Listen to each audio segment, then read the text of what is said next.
Hello, and how is everyone? God bless. I hope that you had a wonderful, what is this, Friday? I don't even know anymore. Thursday.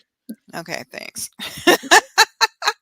If you've been in the crypto space and the NFT space like Alice and I are, then time has no meaning anymore. I Yeah, swear to right. goodness. Anyway, happy Thursday, guys. And it is time. You know what time it is? Time for another episode of Around the Clock. Hey, Sean. Hi, How are Sean. you? Blessings, my friend. Yeah, we got more Uncle Gary news for you today.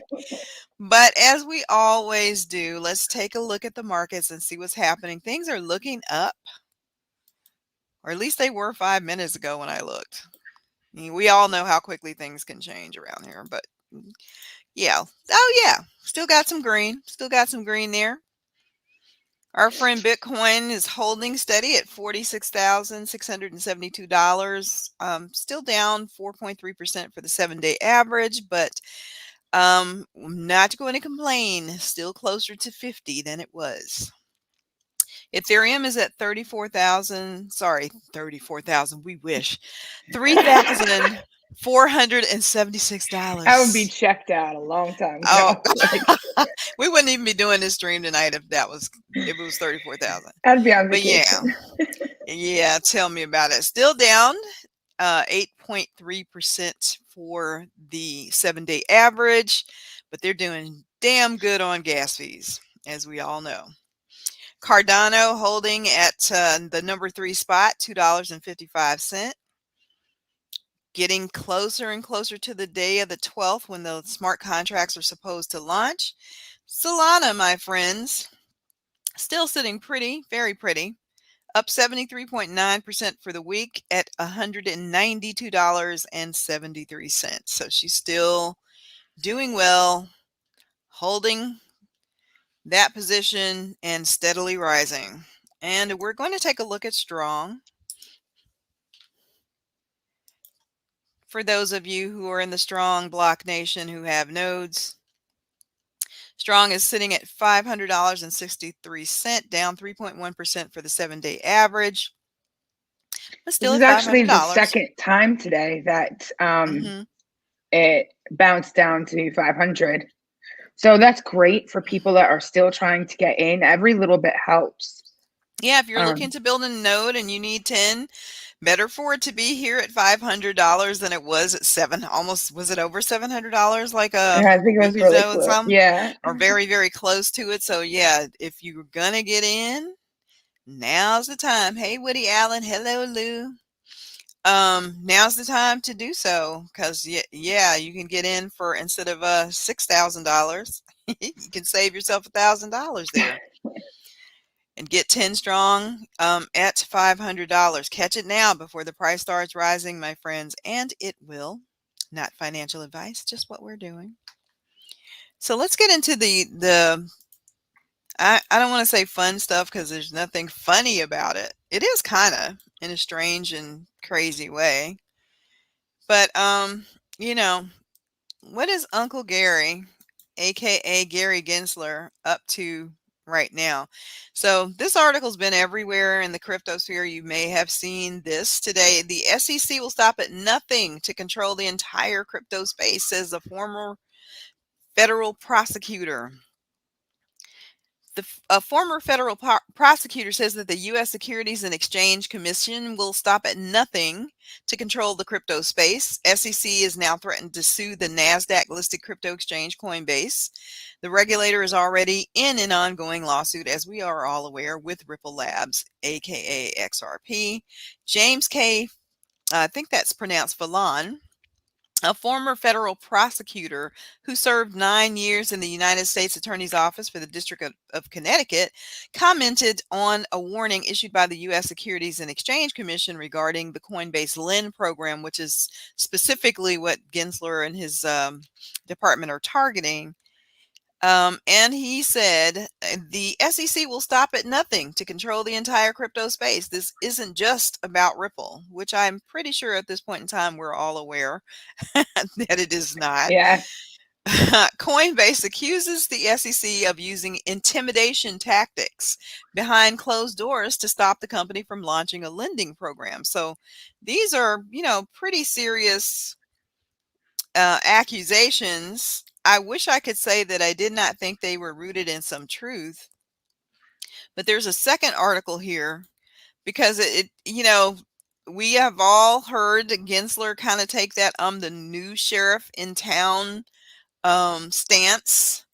And it seems that he apparently, even though he was advised by several pro crypto friendly representatives to to work with these exchanges in a way in which innovation would not be suppressed, it does not seem that he's taking that tack at all. This article is from Yahoo Finance. It says why the SEC's cracking down on Coinbase could level the crypto playing field. So the hands-off SEC, the SEC has taken a regulatory hands-off position, so that appears that that's done. They're no longer hands-off.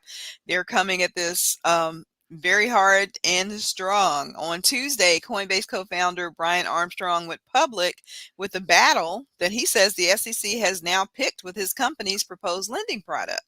He did a long thread on Twitter, which we kind of highlighted a little bit of that yesterday. I'm going to share a little bit more with you guys today. Definitely go and read that because it is quite lengthy and detailed.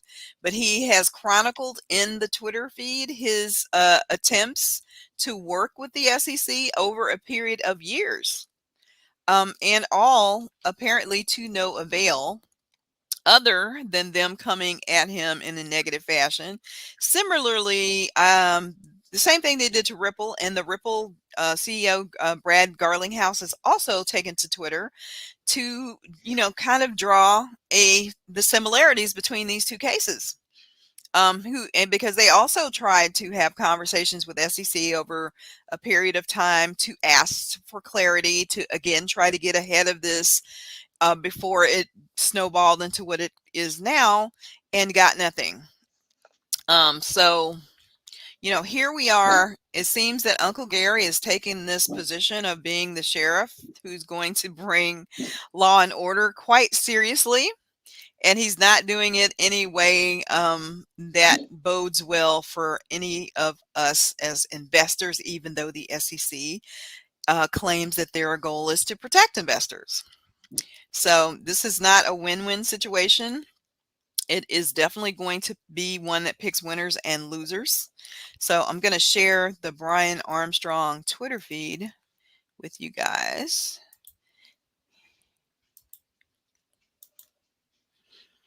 And this is just, I kind of went along his feed and picked out a couple of things, but Jesse Powell here says, ask Coinbase why they shut down margin yet it's still widely offered by competitors.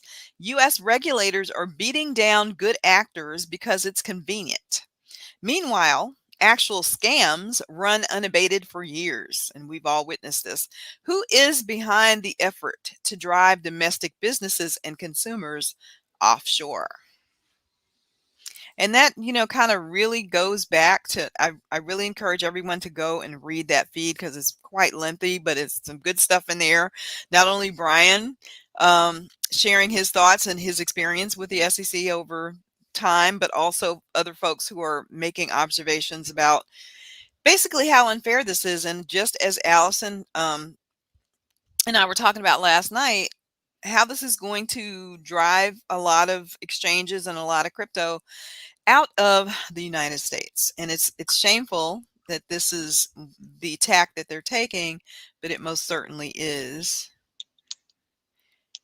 And I had, if I can find it, this was like kind of mean. And I don't know if I have this article, guys, but someone was basically, yes, I do. So let me share that with you.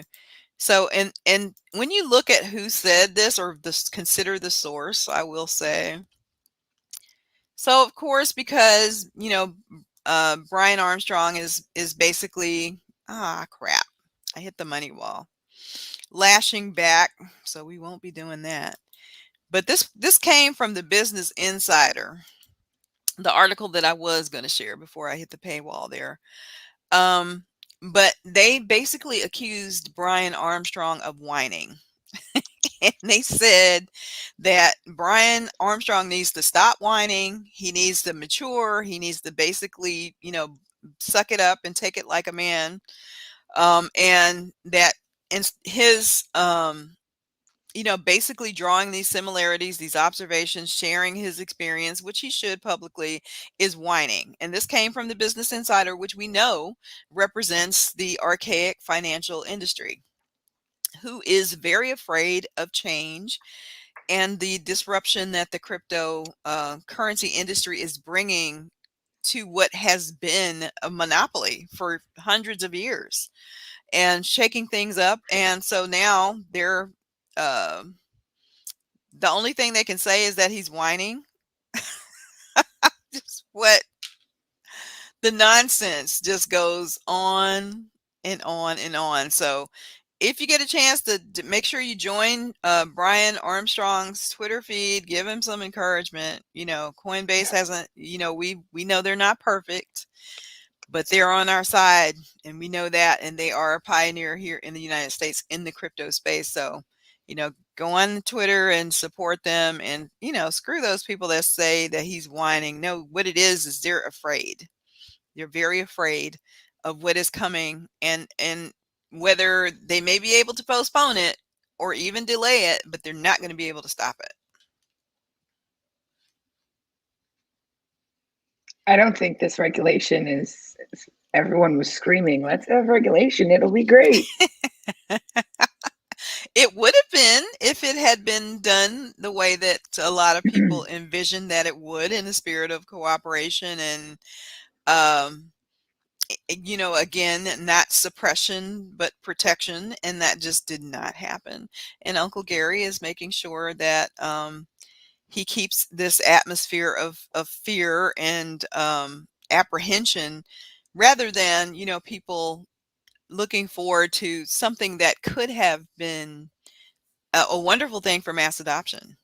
So I'm not sure how this is going to go, but I see the way it's going right now. It's not looking great here. I'd actually read something on Twitter, and I am not Australian, so please forgive me if I do not get this correct. There was someone from the equivalent of merchant services, like a large merchant services company in Australia, that was testifying before their equivalent of like the House or Senate on how payment in cryptocurrencies can benefit both vendors, retailers, and customers, because it will save millions of dollars in merchant services. And I processed the merchant services bill for our company, the company that I work for. It's a lot. It's shockingly a lot of money. So Yes. even though I don't think you should pass the price onto the customer, or maybe disguise it, at least don't put a sign at the register if you use your card, we're charging you $3. Like, I cannot stand that. But when people are repetitively using a card all day long, day after day, those fees really add up.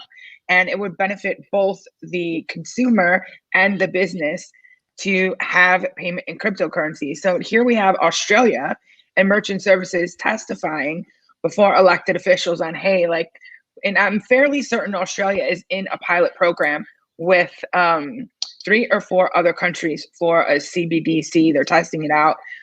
What is going on here?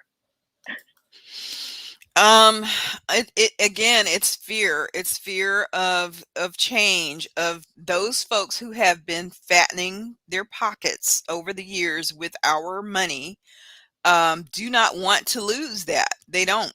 And that's like you said, millions of dollars are being generated in nonsensical fees. And that is something that crypto can change, but somebody's benefiting from those millions of dollars that are being generated. And those are the folks who want crypto to go away so they can continue to milk the consumer. And as as they say, that's like legalized robbery, and it's fine if, corporations do it. But God forbid that, any average citizen find a way to make an extra dollar that should be perfectly legitimate, and they find a way to take it. And then it's depressing as hell, but this is where we are. And we, the people, again, are going to have to continue to make our voice heard, continue to take a stand, contact our representatives, do everything that we can do, that we have the democratic right to do, because this is a democracy still, last time I checked, and do everything that we can to make sure that at least we can say that we gave it, we made the effort.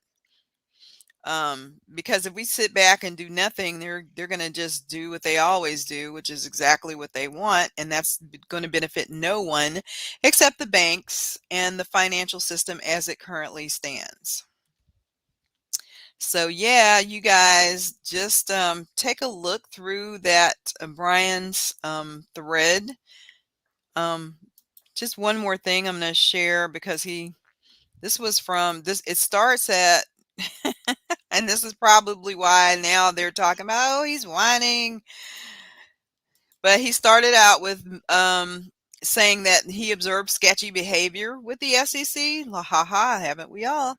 Millions of crypto holders have been earning yield on their assets over the last few years. It makes sense. If you want to lend out your funds, you can earn a return, and everyone seems happy. A bunch of great companies in crypto have been offering versions of this for years. Coinbase came out recently and said we would be launching our own version. We're planning to go live in a few weeks. We reached out to the SEC to give them a friendly heads up, friendly, about earning 4%. This is not a lot of APY, by the way, better than a bank for sure. But I mean, they didn't get extreme with it. And they responded by telling us that this lend feature is a security. Okay, seems strange. How can lending be a security? So we asked the SEC to help us understand, to share their view. We always make an effort to work proactively with regulators and keep an open mind, but they refuse to tell us why they think it's a security. And see, this is the other thing. It's kind of like, well, you give no explanation for your behavior. There's nothing, that you can provide to the people that you're regulating in writing to explain why is lending a security suddenly. It's just do as I do. I mean, do as I say, and, pay no attention to the man behind the curtain kind of situation. And that's a very scary thing. And that totally is seemingly, them acting um in a very not I would venture to say that it was very hostile in the way that they're acting here, and not becoming of a branch of the government. So, and I know for a fact we've all known and seen Brian Armstrong over the years and Brad Garlinghouse saying, "Oh, hey, sweetie," she's giving you a back Sorry. massage. Sorry, everyone. Sorry We're gonna about do a that. special episode with the pets of the ladies of crypto. Oh, he's so cute. But yeah, just this whole situation, like I said, it just leaves a very bad taste in my mouth, and it certainly does not feel like consumer protection at all.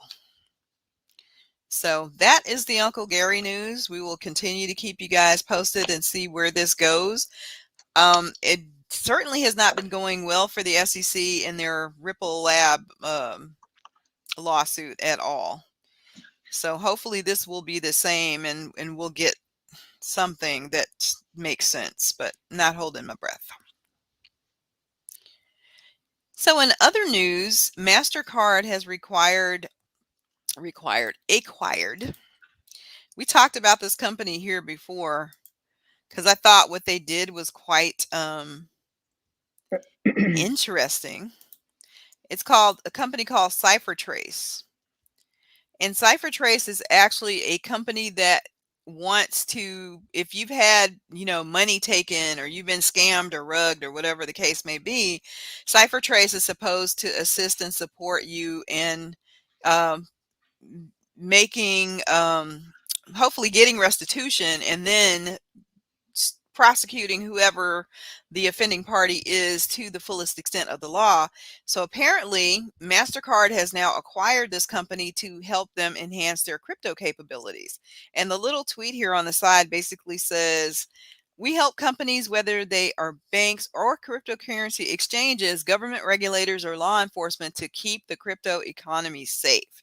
So again, in spite of all of these regulatory crackdowns, it seems that big industry continues to invest into the crypto space, which also, makes me feel really good about where we're going, because it doesn't seem like it's slowing them down at all. But they want to integrate cybersecurity solutions with what they're doing in the cryptocurrency space, or preparing to do. So good sign for us that they are, not being negatively, we're not saying everybody say, stop and cut everything now that the SEC is after Coinbase. So I'm happy there. And there was a lot of money involved in that transaction to purchase CipherTrace. And I like what they do. Hey, Coach Jabari, how you doing? Welcome.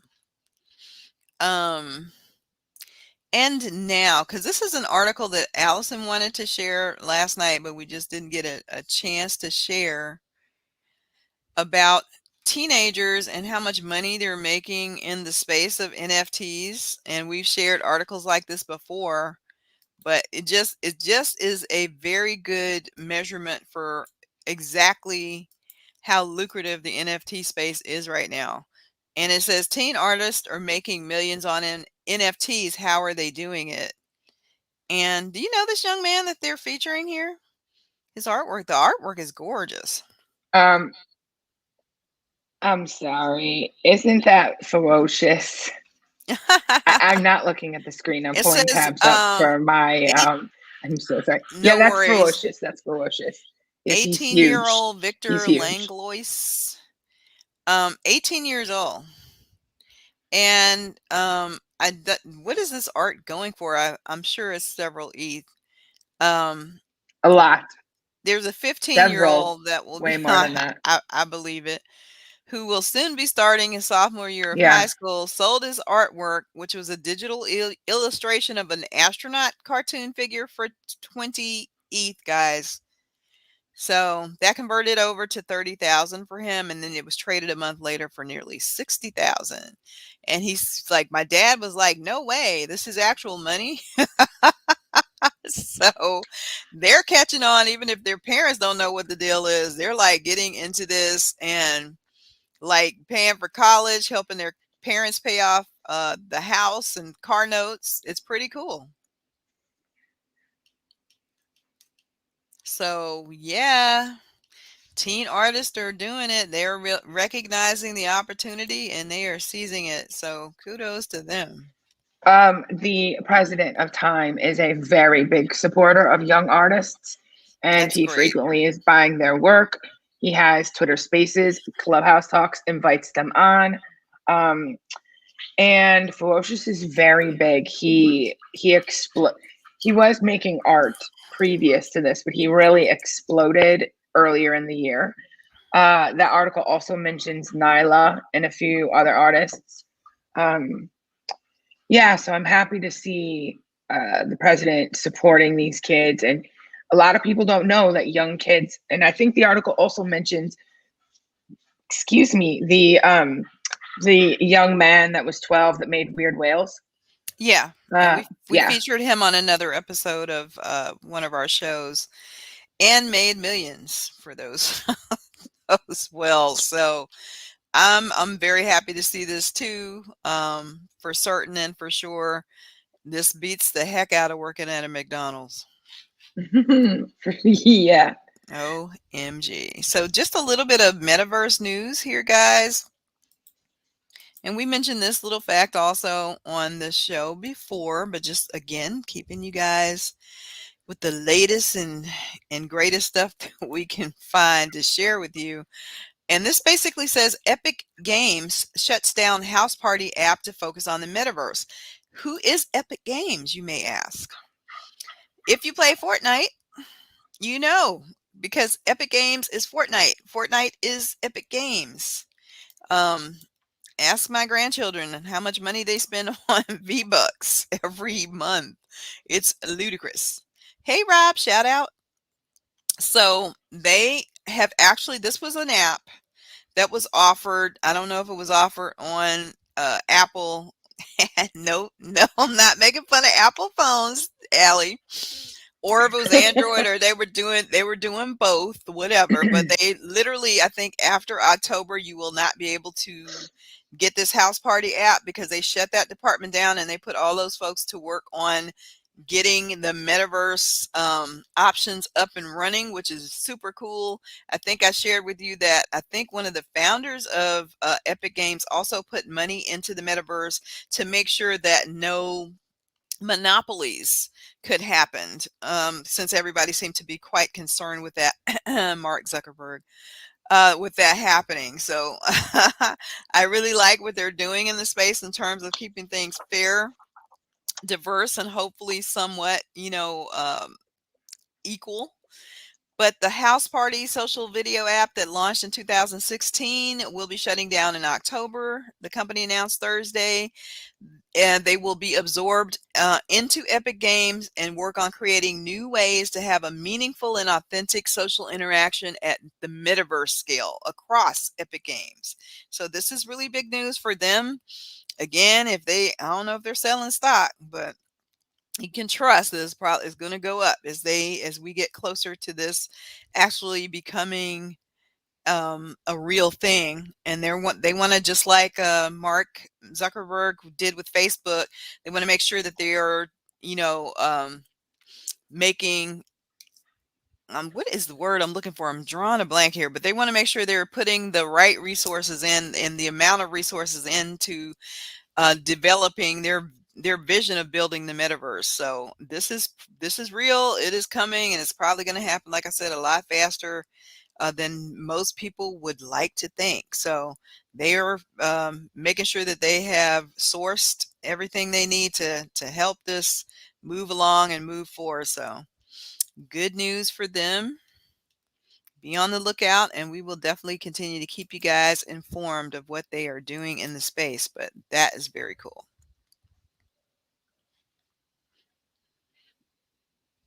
I have another article here on the metaverse, but this is as it relates to NFTs. And again, everybody has their idea of what they think the metaverse is going to be and how NFTs is going to interact in the space.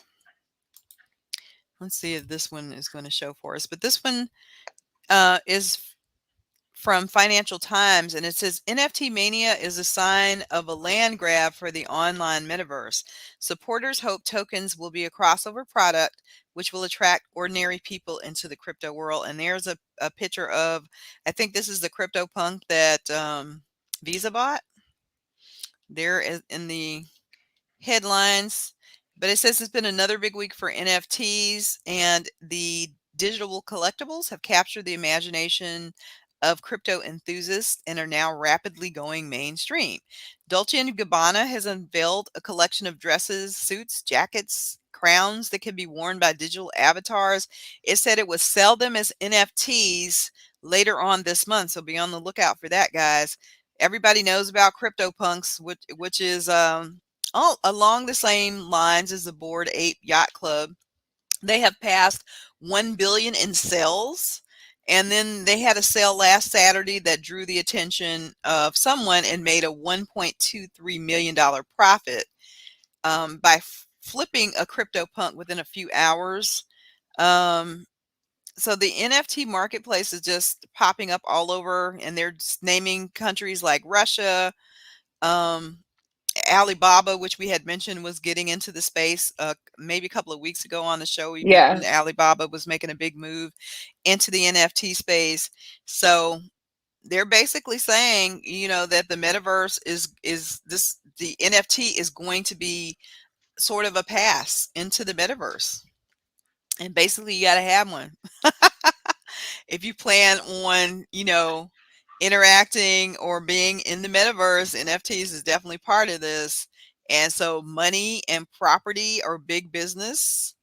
You can buy virtual slices of London or Seoul in the metaverse, and that there are actually probably going to be, I bet we're going to see companies. You heard me say this, not companies, but actual countries, not only, have their land, whatever their land is, but they're going to be purchasing land in Decentraland or even in other places of the metaverse, the digital version of whatever their country is.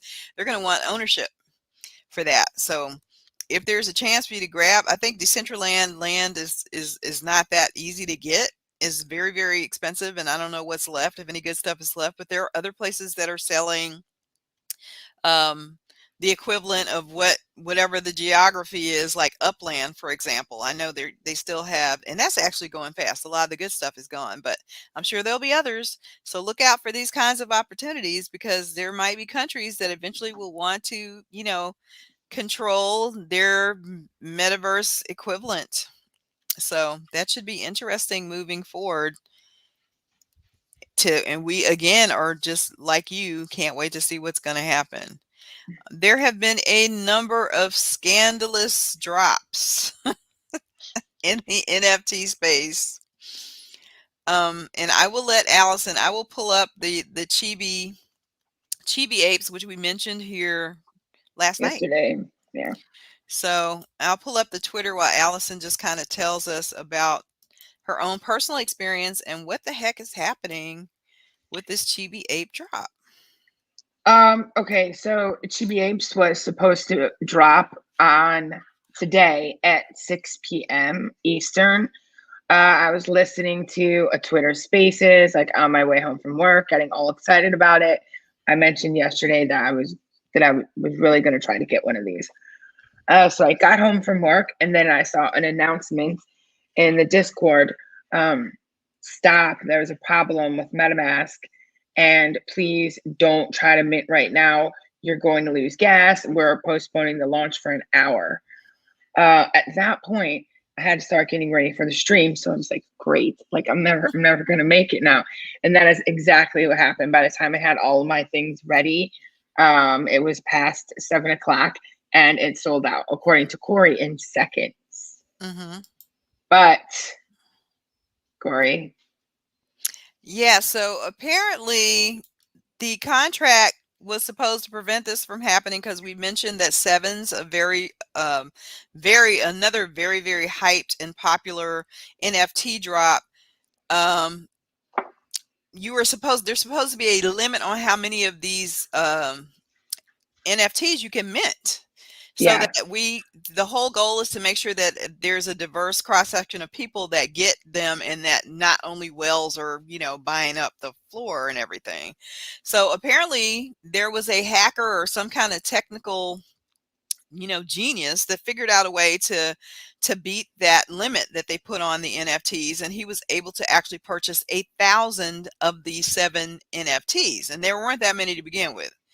So, obviously there was an uproar in the community about this, and the devs, all, went to work and tried to correct it, but the damage was done, and it did indeed hurt the price of the NFT. So something similar happened with Chibi Apes, with the mint. Apparently there was a couple of wallets that you were only supposed to be able to buy 2 Chibi Apes. That was the max.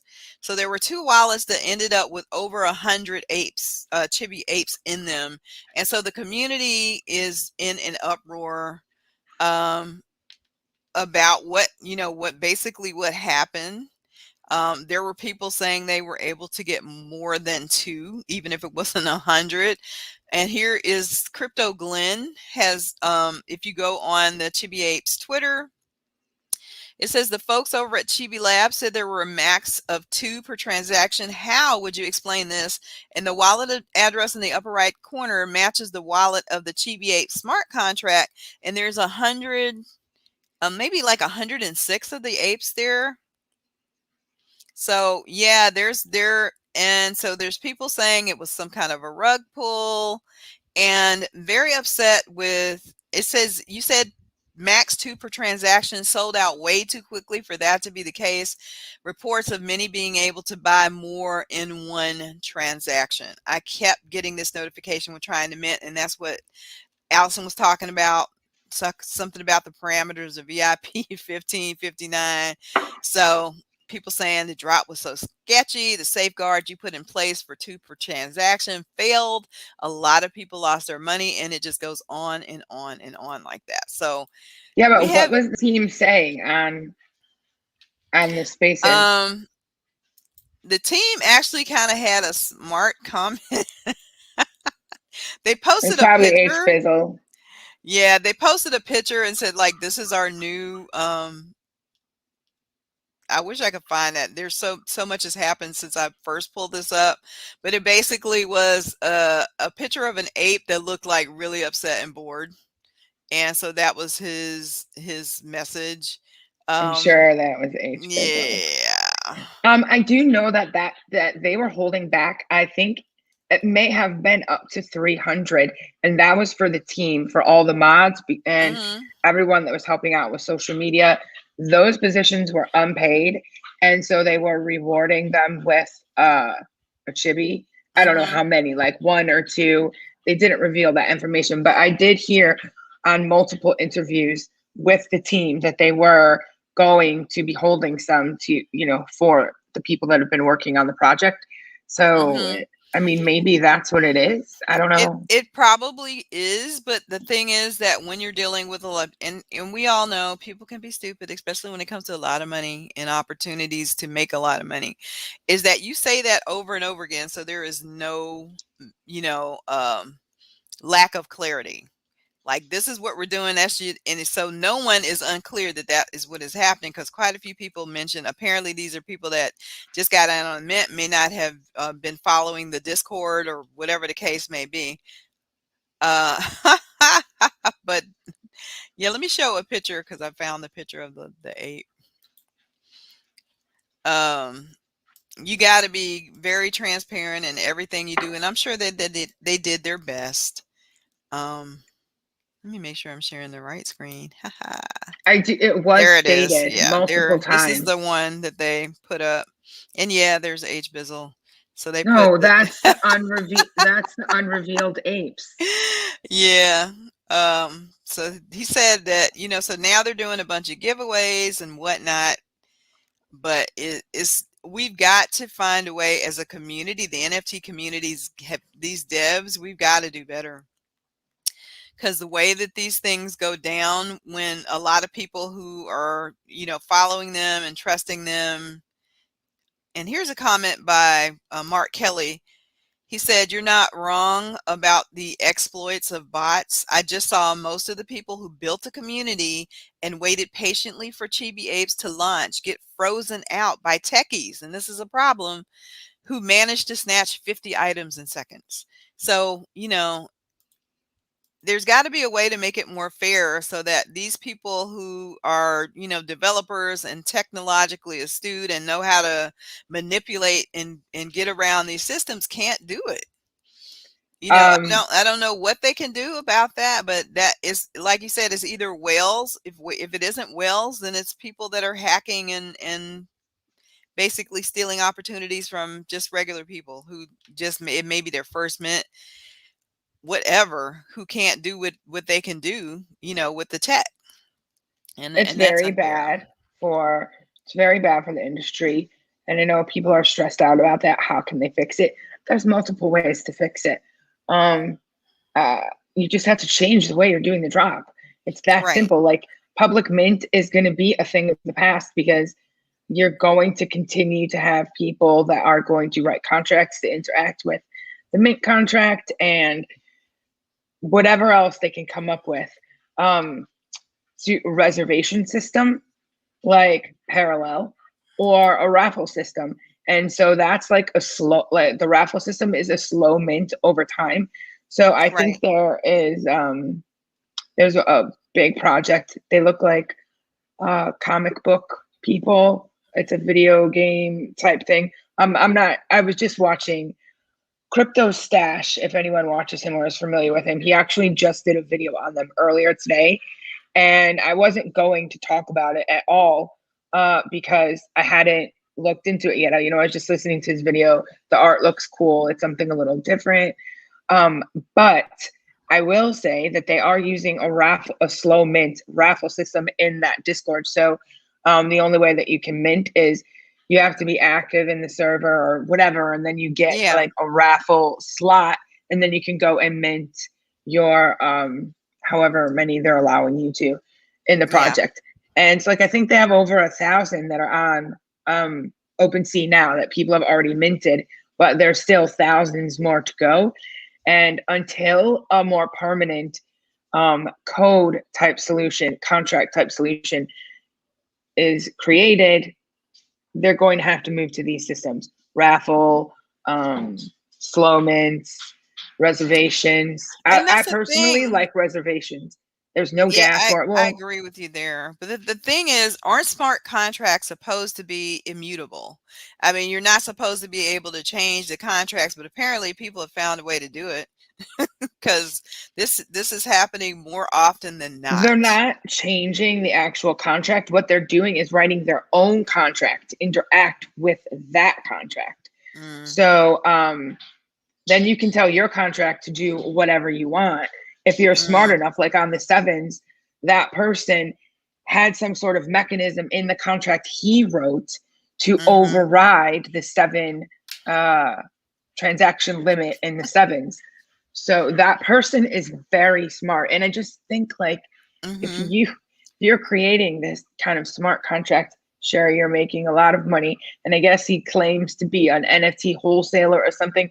There's a lot of sketch with Oh that. yeah. Oh yeah. And we don't need to go into it. People can look at it and make up their own opinions. We haven't spoken to anyone from the contract, so I don't want to say like you're all shady. I have no Right. idea, but there Right. are just some things that are a little, I don't know, they're not normal that's happened with that drop. And it's really going to tarnish like bringing newer people in. If that's your first project, or even those like chibi apes, what if you wanted to get those for your grandchildren and surprise them for Christmas? Or you really like that artwork, you want to put it on your desk, you know that you're going to be able to get a 3D model eventually of it.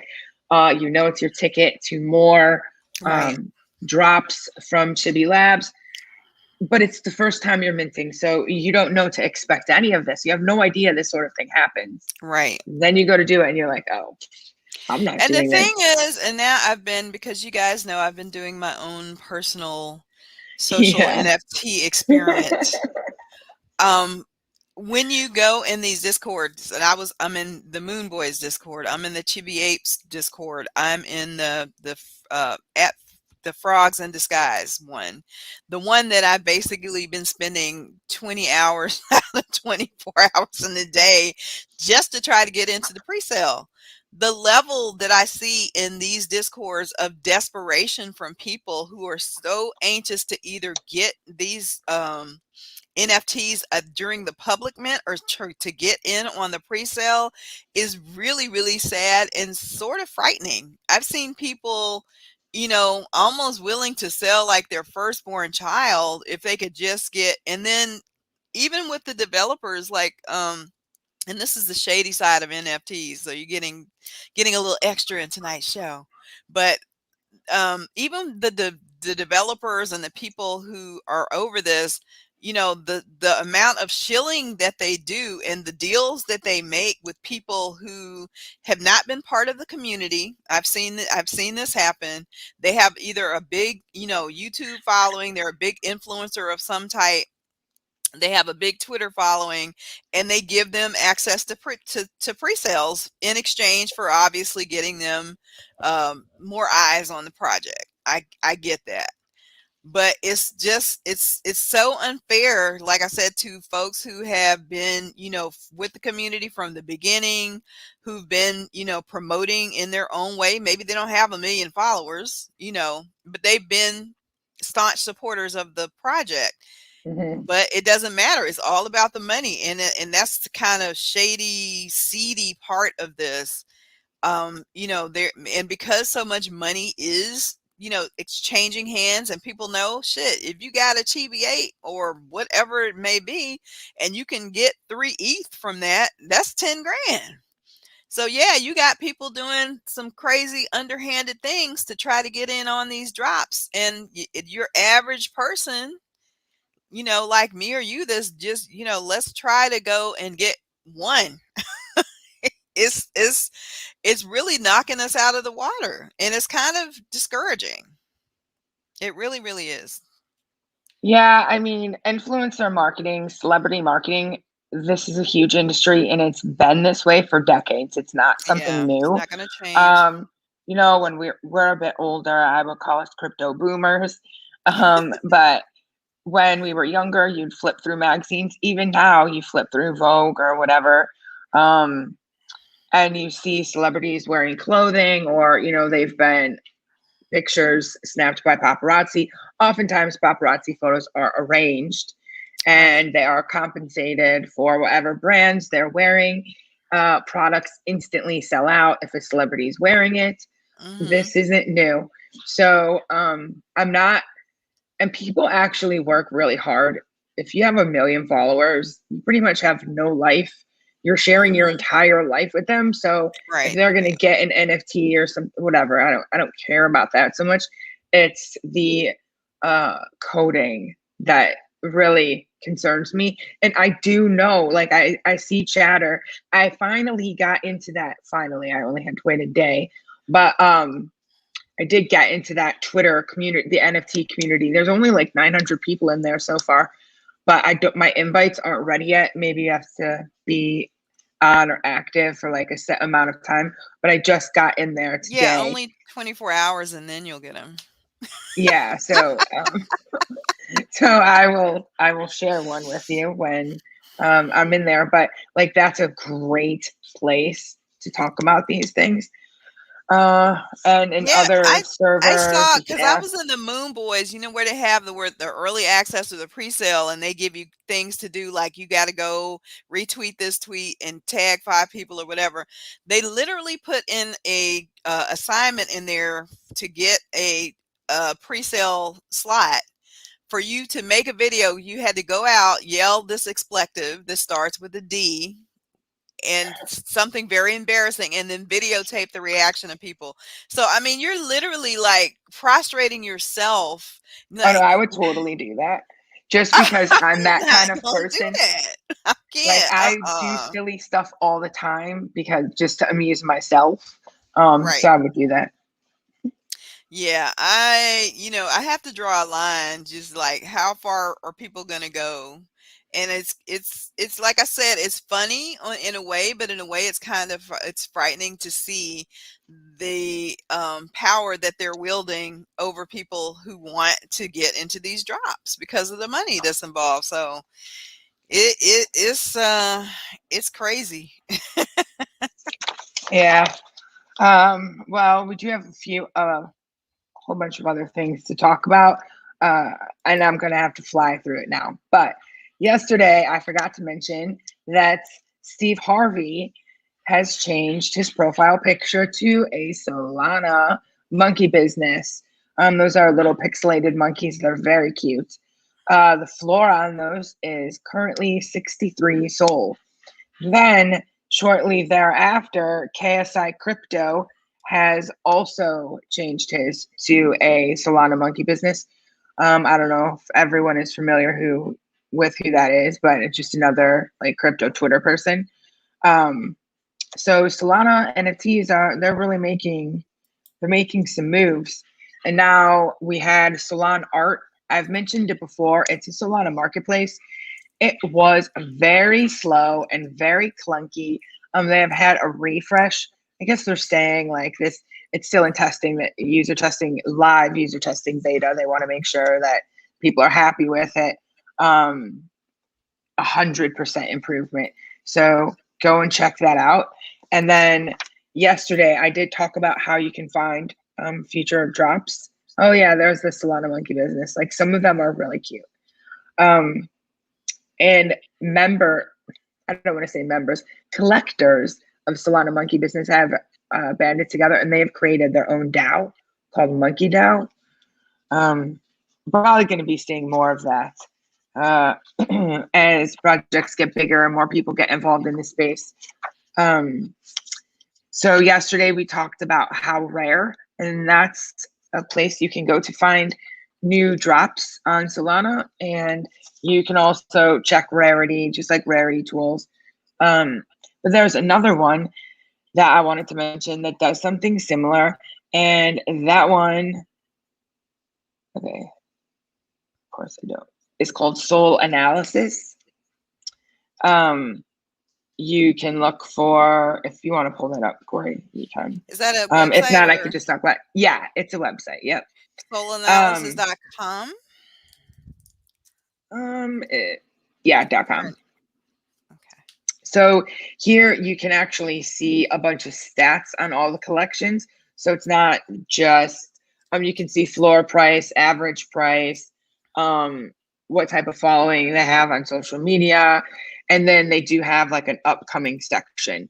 So if you're interested in learning more about Solana NFTs and looking at others to get into, like tomorrow they have Flunk Donkey Community College. That is only 3 Sol. They also have something called Sol Bots launching tomorrow. That's 2.5 Sol.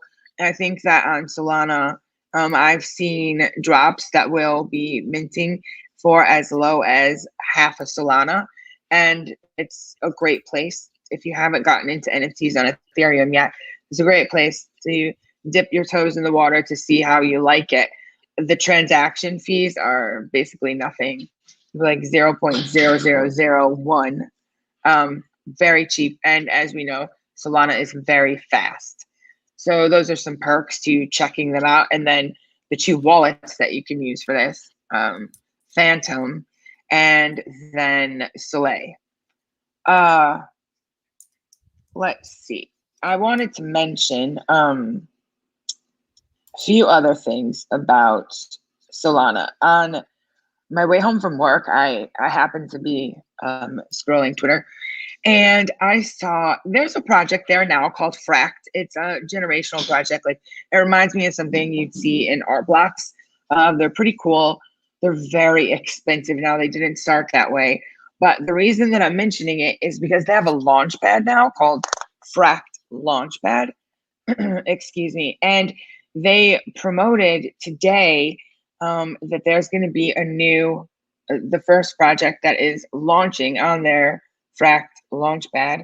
And it's going to be the first, sorry, I'm just trying to get it pulled up to show you guys. It's going to be the first NFT that is like a generative and with music on Solana. And it looks like it's going to be pretty big. I don't know the price for this, but the reason that I'm telling you is they have one of those forms that you can sign up for and you to try to get whitelisted, like share it on Twitter, send us your address, one of those type of things. But I do think that this is going to be pretty big. That's why I want everyone. They just tweeted about it today, like at 5 or 5:30. So it's still really early, and it's called Synapsis. So I'm going Um, to share I my was gonna screen. say, yeah, where can people go to sign up for that whitelist? Yeah. Okay. So, um, Corey, if I pull something up and I click a Mhm. link on that tab that I'm sharing with you, Yeah, as long as you're still in the stay in that share tab. Okay, screen. perfect. Mhm. Okay.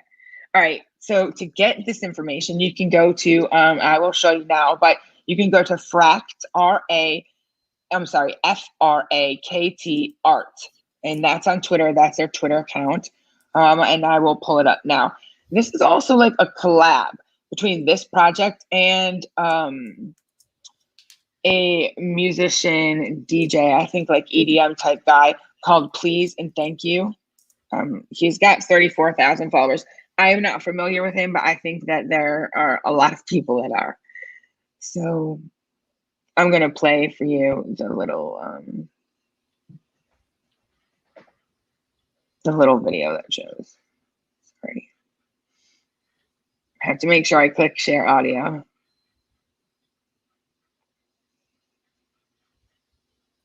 Okay, so this is where you can go to. You would just click this glean box right here, and you can go there and sign up. It'll ask you to like tweet for a few entries. We all know the drill there. So here, let's see. Okay, so here's what one of them looks like. Or it's gonna be. Gorgeous. Kind of Or looks like a gonna, kaleidoscope.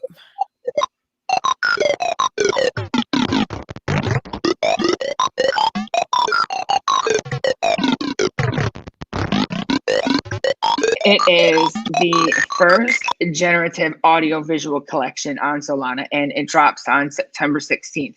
Oh, they do have the price. So private sale, if you get whitelisted, is going to be 2.5 SOL, and in the public sale, it'll be 5 SOL. However, there are only 2,000, and it is a collab with a very well-known established musician. It will probably be hard to do. So if you're even remotely interested in it, please do Go fill now. out the Gleam. Yeah, I Go want to now. share that. I dropped the Twitter address in the chat, so Perfect. definitely check that out. Perfect. And then we mentioned Salon Art, but there are 2 other places that are going. One is already, but another that is supposedly, for like the 10th time, going to be opening up tomorrow. And the first is called Digital Eyes, like eyes. And then the second is called Soul Sea, which will be the open sea of Solana. Now they've had some glitches with their marketplace launching, so they're saying it will be up tomorrow. Will it be? I don't know. I'm gonna check it out because maybe that's gonna be the best one out of all of them. I'm not sure, but Digital Eyes looks pretty good, and Salon Art did have that refresh. So I've not sold anything on Salon Art. I just Hmm. browse there. I go looking at the DJ apes to see what the floor is, because they are like a verified collection on there. Now, the last thing that I wanted to talk about is someone in our server, Zen Mountain, had asked if we knew what happened with um, Raccoon Secret Society. Oh, Corey, are you yeah. familiar with that project? Yes, I got 3 raccoons. And because now I'm trying to get frogs, I haven't kept up with the raccoons. Did you want to, did you want to maybe look at your OpenSea account and look at those raccoons while Sure. while we're on? Let me see. Then you let me know. You could show everyone what they look like. I will. I can't believe this. Like, this is not planned, everyone. Um,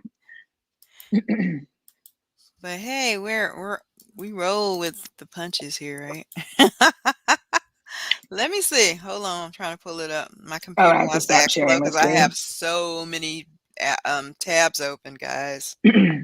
Okay, so Corey, while you're looking for that, I will just start chatting about it. So Zen Mountain asked, "Hey, what happened to this project? Does anyone know anything about it?" Um, Ooh, I see one. Hold on, guys. I'm going to share my screen. This is what they're supposed to look like. they're supposed to look like raccoons, Yeah, they're supposed to look like raccoon. but Hold they're on not a minute. anymore. Well, some of them apparently still are, and some of them are not. At least them 2 of That mine, won't because I be. had 3. Okay, so this is what they're supposed to look like. That's what one looks like, and then I will show you guys what one of my 3 looks like now. Bear with me, because I did have not looked at this in in a while, and this is like, what the heck? And so this is the other one. This is what happened to him. I don't know when this happened because I haven't been paying attention because, like I said, I've been too busy in another Discord begging for a pre-sale spot. And you totally missed that this And happened. and this is what it looks like now. So the raccoon has become bones and ash. Look at that. Yeah, So raccoons are no more. So, what the heck? um, I had actually heard like some rumblings of this, but I'd never looked into it. And then this Mhm. member asked about it, so I did go and look into it. And it Mhm. turns out the project did this on purpose, um, Mhm. to make a point that Mhm. uh, the metadata is not permanent. It can change. Ah. Arweave is trying to solve this problem, but Mhm. yeah, it's kind of like a glitch in the contract. So I'm going to read to you what the project, they made like an official announcement about this. Um, and they actually tweeted, the NFT community is sick. All this time we were working on this project and with just one goal to show people what are they actually buying when they click that mint button. All raccoons are dead now, and you, the NFT community, were the ones who killed them. So Ooh. yeah. Um, in short, the collection reached in the roadmap. There is so they basically did tell people they were going to do this, but no one really knew what it meant. In the Mhm. roadmap, there was a phase called Apocalypse. Do you recall seeing that? No, I don't. Yeah. So I've read 1,000 roadmaps at this point, and yeah, that yeah. that meant happened some was it a month ago? Which Um. is a long time in NFT So space. yeah, Yeah. at the apocalypse step, the dev team went and they changed the metadata for the tokens. And Wow. all of the metadata now contains a single image of bones with no attributes. And they didn't say anything, like people just discovered this in their wallets. Mm. People were really upset. And we were planning this step from the very beginning of the project.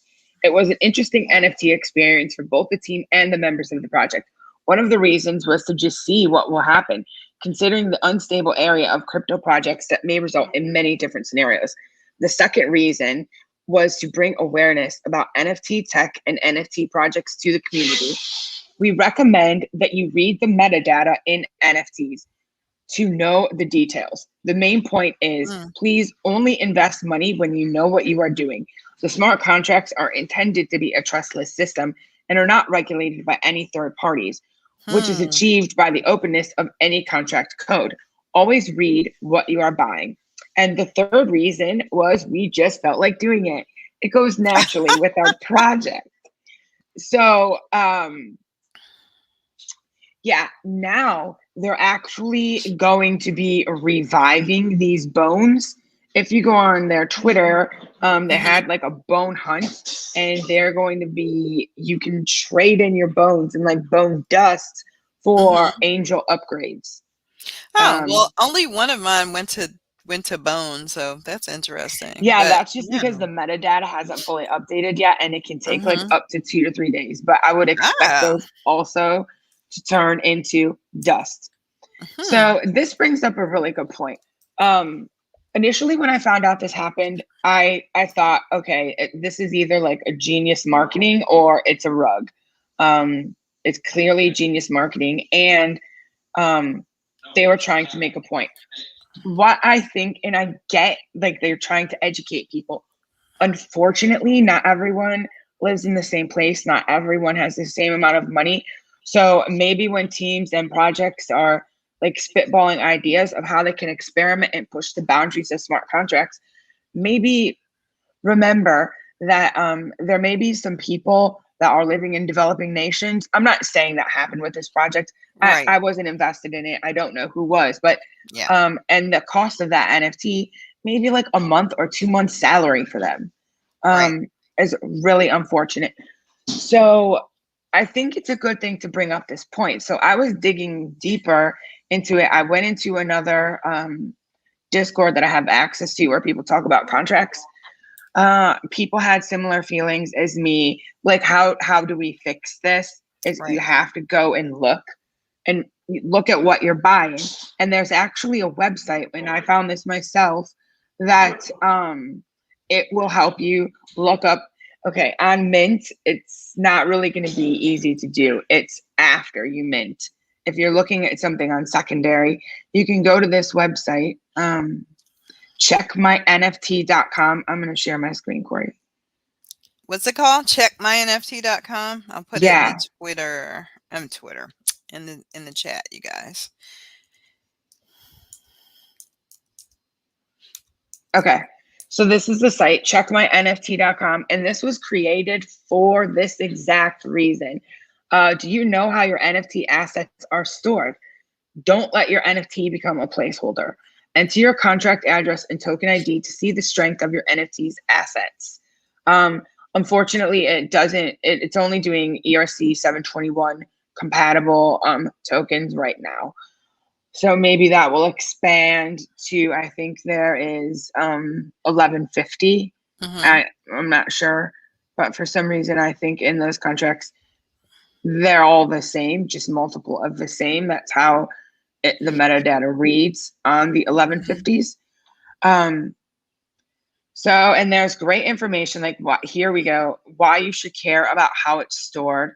Metadata refers to the assets that comprise the NFT. This could be assets like digital artworks, paintings, audio files, etc. The metadata is what you might assume you are buying, an immutable artwork stored on Ethereum, for example. Unfortunately, this is not often the case. The ways in which metadata is linked to the underlying NFT can vary widely between platforms, artists, and developers. It can be as simple as the URL referenced in the token contract through to immutable on-chain storage on Ethereum. See Avastars as an example of an NFT with Ethereum on-chain storage. So then I won't read the whole thing. I'll let everyone go on this site for themselves. And because I mean, there's a lot of good information here, especially if you're not familiar. Like, I will admit I love NFTs, but my knowledge on contracts is not what it should be. This is a great, oh, and here it is saying like Arweave is trying to fix this. Like I had just mentioned that, but Mm-hmm. Mm-hmm. this is a great place to learn a little more about contracts, what you're buying, and how things are stored. So, Yeah, on the technical end, definitely, because people who have this knowledge are definitely exploiting a lot of the rest of us for well, I certain. don't think that this has anything to do actually with like things that have happened with Chibi Labs and the Sevens drop. And actually, that same wallet supposedly is connected to Gutter Cat Gang mint Hmm. passes. That person was able to get a few hundred of the mint passes as well. Um, that's another contract related issue. This is just Mhm. specifically relating to your metadata and how it is stored. So I think it's a great resource for all of us to check out and learn what we're buying, learn Right. more about how these things are stored and what we should be looking for. And I think, Mhm. like, if you can't search your token ID because you're going to mint it, it would be absolutely fine for any legit project to jump in the Discord before mint and ask, like, after you know this knowledge, you know, you studied it, you understand, like, to say to the devs or whoever's running the mods, whoever's in there, like, hey, how's the metadata stored here? I'm just curious. Just ask them. A lot of times projects are happy to answer questions. So Yeah, I wanted to share the sometimes. resource because I thought it was really important. You're 100% correct on that. If you're going to be in the NFT space in any kind of serious way, then this is definitely good knowledge to have and to use. But most people that we're seeing now is just such a cash grab situation that, they don't care. They just really just want to get in, get the NFT and flip it as quickly as possible. And so, yeah, unfortunately, like you said, there will be many people who will be rugged and scammed and some more stuff because we're still very early in the space until these devs work out a way, like you said, to handle these drops in a different way. Because what they're doing right now, it is not working. Definitely not working. Yeah, it's just, I mean, there's so many people and so few of Hmm. what is being offered to purchase. I'm looking at Saturday now, the Lit Jesus on Solana means Saturday. There are Hmm. only 777 of those. So that's going to Hmm. be a tough one to get. Yeah. How I'm many going to try people in though. the Discord? There's 30,000. not, no, no, Oh, well, there's that's definitely good. not that many. This is a different, so, Lit Jesus is a different project. It's not, it's more fine art. So it's not really something Mhm. that people instantly are trying to flip. Like I'm Yeah, supporting, again, I'm investing in the team right. and their vision of what they're trying to do. So yeah, the artwork's cool. That's just a bonus. You also get 12 by 12 print. So it's a little more for that one. And this is the Genesis collection. And they have pretty big plans. So they are going to be dropping more collections. This is just the first one. That's why it's so small. Very But cool. yeah, that's really all I had because I thought it was that important. So thank you to Zen Mountain in our server for bringing this up, and I hope that you find this website very useful. And when you're looking at tokens or NFTs that you might want to purchase in the future. You guys definitely go ahead and get that website out of the chat and bookmark that if you are going to be in the NFT game for any amount of time. Definitely great information to have. We're coming to the end of another episode of Around the Clock. You guys, if you would like to join our Discord, please go to cryptonairz.com and visit our website. Check out our website, read about who we are, what we do, see testimonials from other people that have benefited from being a part of our Discord group. You can join using the coupon code FALL35 for 35% off, which is pretty good off of any level of subscription that you choose. And I believe that code lasts for the life of your subscription. If you would like to, sorry guys, there's a gnat in the room bothering me right now. If you'd like to follow us on Twitter, here's a Twitter address for me and for Allison. We'd love to have you come follow us on Twitter. And please like, share, and subscribe this video. We're growing, and want to get you into our family. So I hope that everybody has a great rest of their evening. And we will see you tomorrow night right here Thanks for again tuning in. on Around the Clock, 8 p.m. Thank you. Have a great night. Bye. Bye.